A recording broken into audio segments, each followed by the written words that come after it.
Good day, everybody. Thank you for tuning in into our discussion a while ago. And as promised, I will be continuing the discussion in Unit 1. So, this will be the last and final part of this unit before we move in to the next part. So, we will be covering the assumptions of art, the functions of art, and we will also have representational and non representational art, as well as subjects and contents of art, and a lot more. So, I hope you will stay tuned in the entire scope of the video so that you will learn more about art appreciation.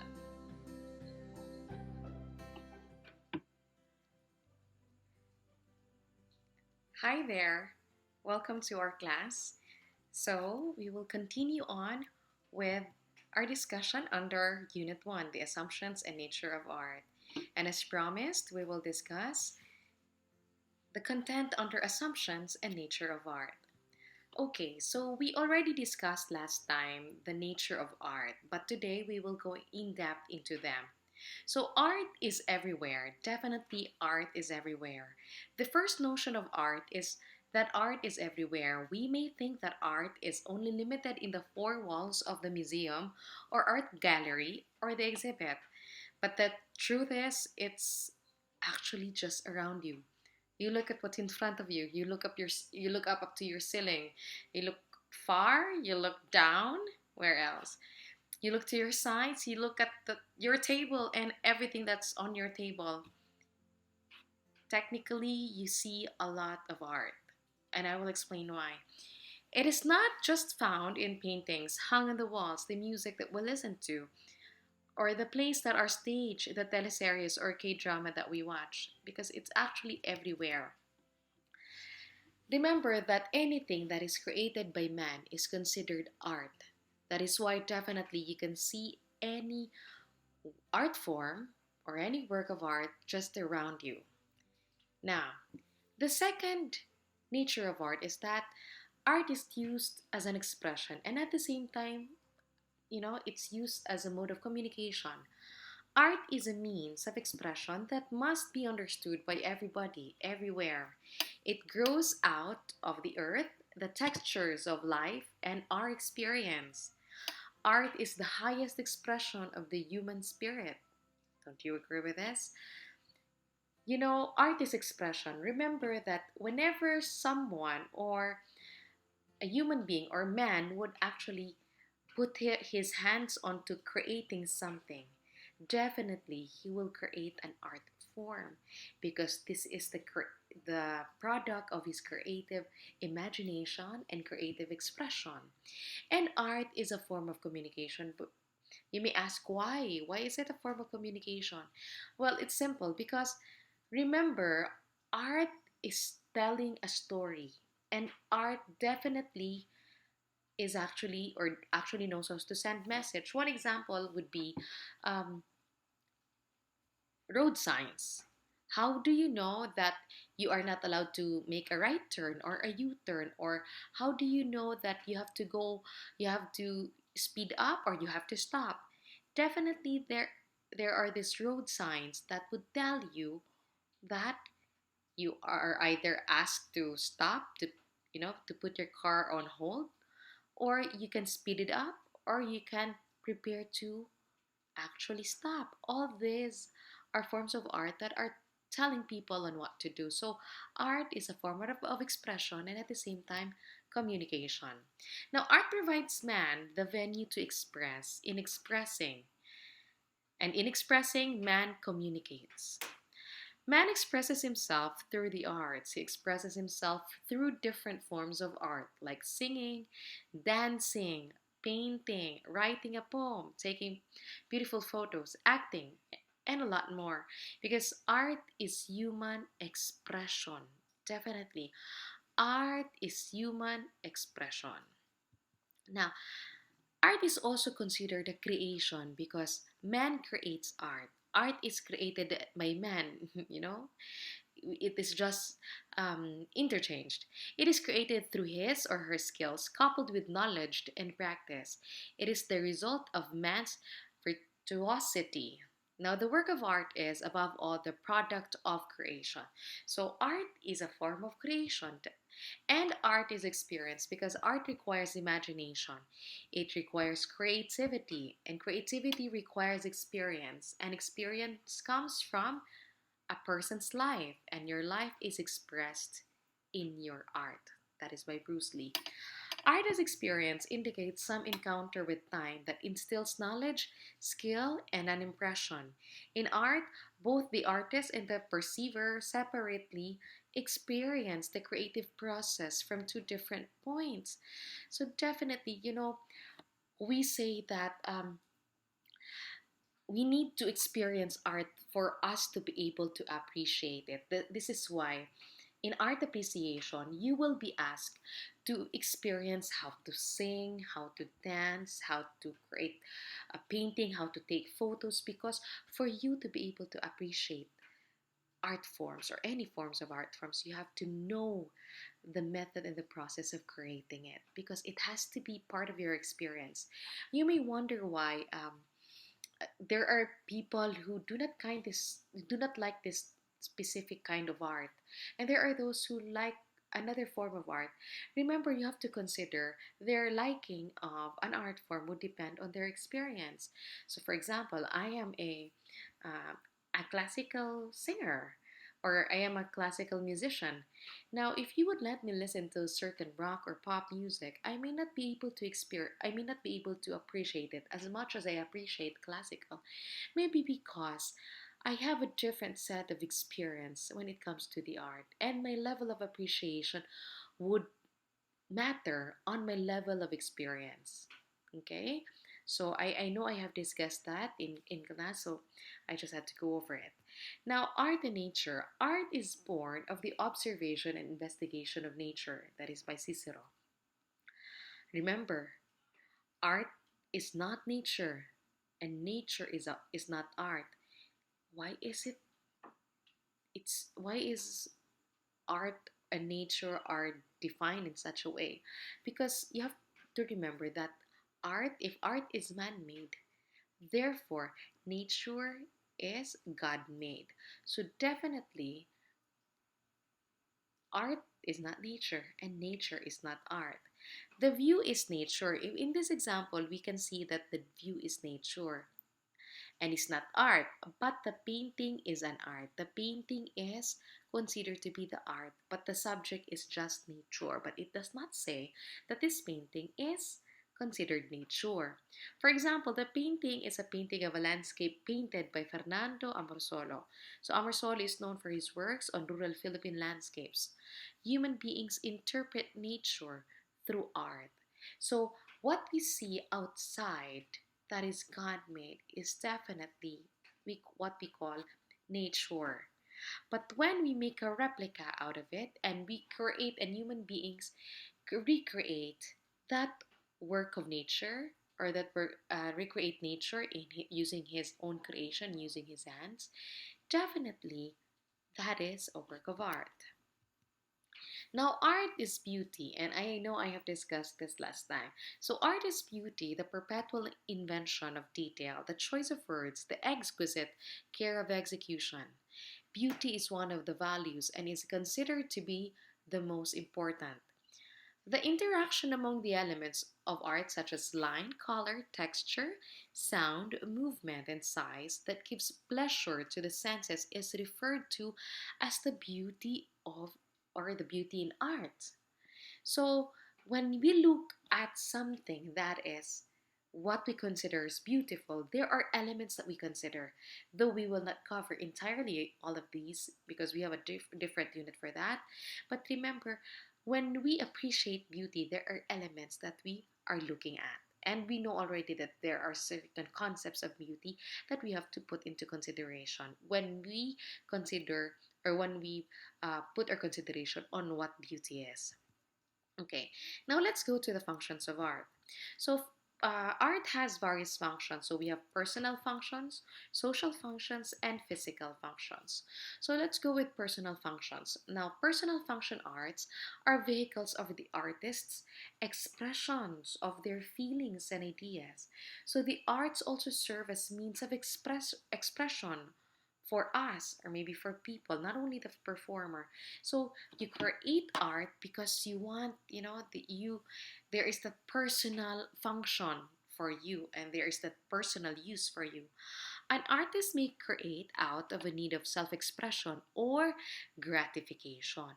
So you would get to identify whether the function of an art is either personal. Now, social functions. Arts perform a social function when there are categories that you consider. If art influences social behavior, because it seeks to or tends to influence the collective behavior of people or of people. Now, display and celebration. So, another social function of art is display and celebration. It is created to be seen or used primarily in public situation. One function of sculpture and painting is the commemoration of important personages in society. The statues of national heroes that grace our parks and plazas are commemorative works, as are the commissioned paintings of leaders or rulers. Often, they serve to record important historical events or reveal the ideals of heroism, leadership, and that the community would want the young to emulate. So there's that display or celebration. So when you say, it has given here examples like uh, when you see heroes, statues of heroes, these are created for commemorative works, commemorative purposes. These are sculptures that would actually tell you certain things. It's for display or celebration, and there are a lot more kinds of art forms. Now, another function of art is physical functions. Physical functions are these are like tools and containers. These are objects which function to make our lives physically comfortable. So these are still art forms. A very basic example would be this one. This is an inidoro. It's gold, right? And it's human made. Therefore, it's an art form.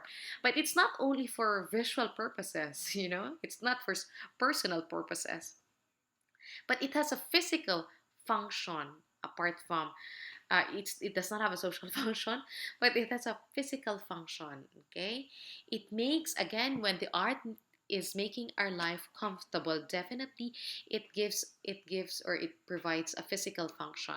Now, another would be cars. Remember, there are a lot of art that have various functions. So a car would be an art form that has a physical function because it makes people lives comfortable. It helps people travel from point A to B and so on.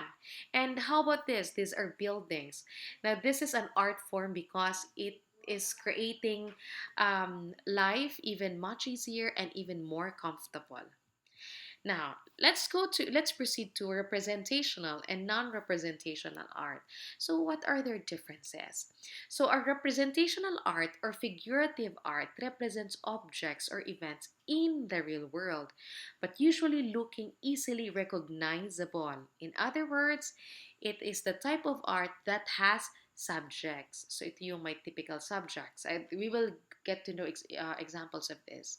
So, non representational art, these are arts without subjects. They do not represent anything.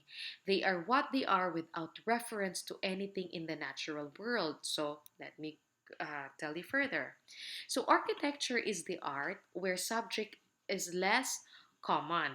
Okay, so definitely, what is that um, without what is the type of art without subjects? We have the non-representational.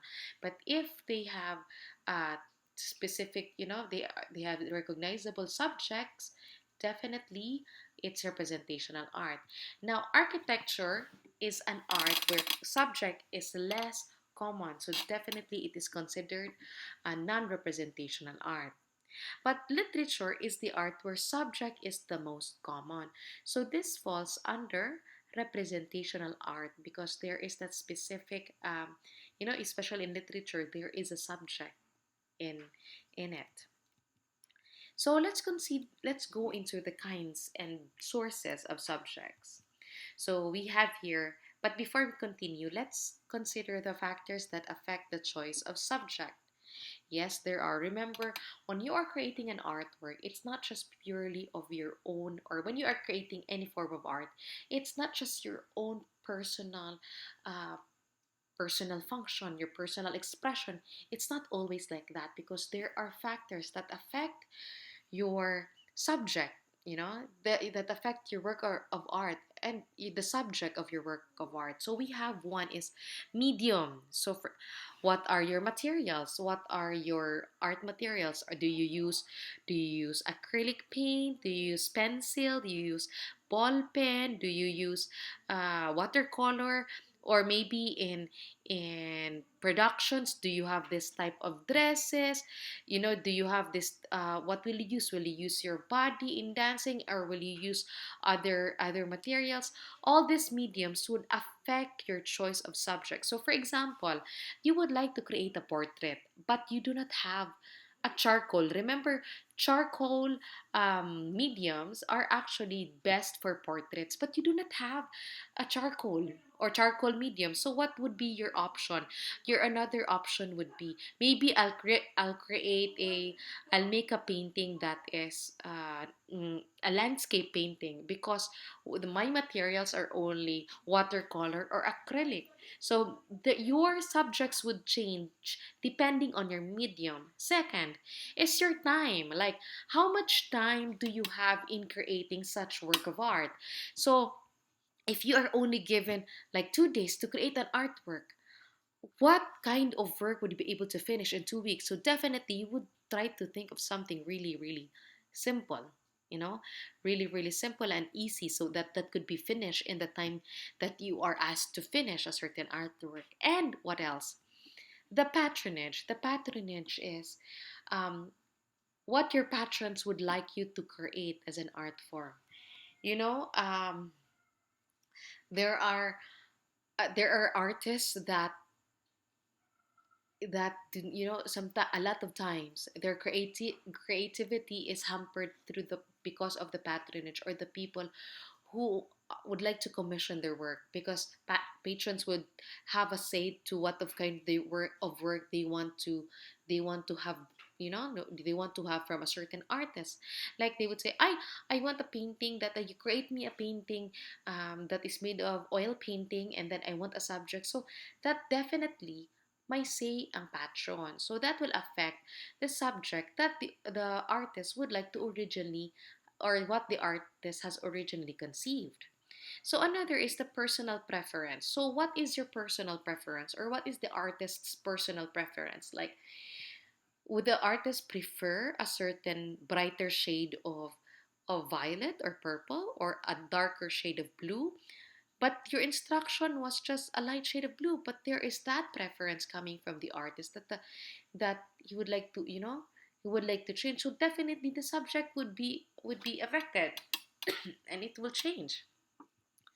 So now let's talk about the different kinds of subjects. So what are the categories, in about the categories of certain kinds of subjects? So we have here the very first, very common. We have the landscape. So here is the arrangement of land. Anything on surface of the earth. So that is a landscape. And then we also have a seascape. This is the scape, or the it's like a panoramic view of the entire of an entire body of water. So this is an example of a seascape. And then we have a cityscape. A cityscape is the view, or the scape of, or a panoramic view of a city. So this is one type of subject, the scapes. Okay. And we also have still life. Ano yung still life? By the way, still life is, these are um, these are materials or objects that you put together, and arrange in one area, for you to create, to copy or to imitate that certain image. An example would be this: an orange. It is a still life arranged to be copied and created into certain art forms. And then we have another kind of subject, animals. Now, um, A lot of works are on animals are usually created for children, but again, there are also certain works of art for adults that have subjects like that have animal subjects, um, especially posted on their wall, because it's also a very good kind of subject. So again, we have the first one, the scapes, the still life, animals. And then we also have portraits. A portrait is considered to be a picture or an art taken from your chest up to your head. So that is a portrait. Okay, and we also have figures. Maybe it could be shapes, it could be organic or inorganic shapes. Sometimes they make sense, sometimes they don't make sense, but because again they are considered figures. Now we also have everyday life, and everyday life depicts the everyday scenario, or the everyday, yes, everyday lives of various types of people. Like in the Philippines, looking at magsasaka, looking at these farmers, this is like considered to be an everyday life, because it's like a daily, it's like a staple, or it's like a regular thing in the Philippines, seeing farmers going into their farmlands. So it's an everyday occurrence. Okay. And we also have history and legends. History and legends talk about, or I mean, are a subject of arts that depict history. Any story or any picture in history, or legends. It could be lamang, ano pa, and many others, and it could tell about the war, so on and so forth. So these are history and legends, and we also have religion and mythology. So any work of art that that has a subject on religion, like characters in the Bible, or anything that has something to do with faith and religion, is under this category of subjects, as well as those that depict Greek mythology. And we also have, last, we have dreams and fantasies. So if your work of art, if the subject of your work of art are actually uh, fairies and all these make believe content, or out of reality content, and do not fall with the other types of subjects, then they are considered dreams and fantasies, especially those that are of the imagination.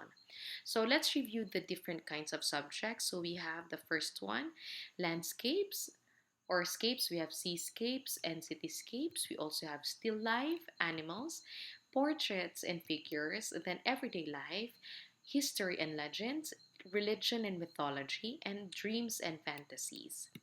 Now, let's move on to the next part, which is content in art and levels of meaning.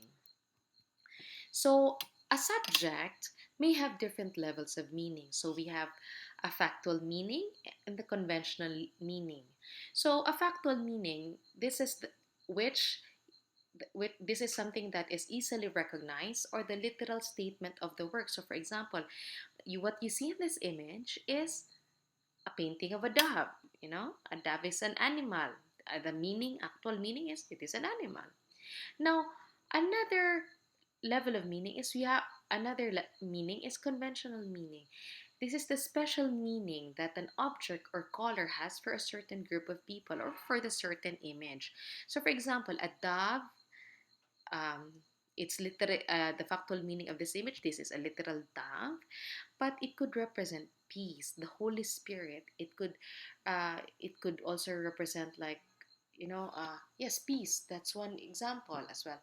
Now, with the cross is the actual wooden material created into a cross. That is the factual meaning. But when you ask for the conventional meaning, it could represent Christianity. It could represent that and a lot more.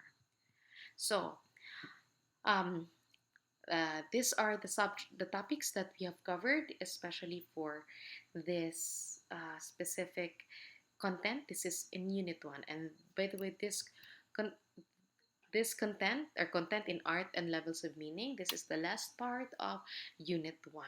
So I hope you are able to listen and is able to grasp the discussion today. All right, and that concludes the discussion under Unit 1. And I hope you have learned something. And please be ready for our next activities and for the next discussion. So please keep be updated and always check in into our Google Classroom. Have a good day, everybody.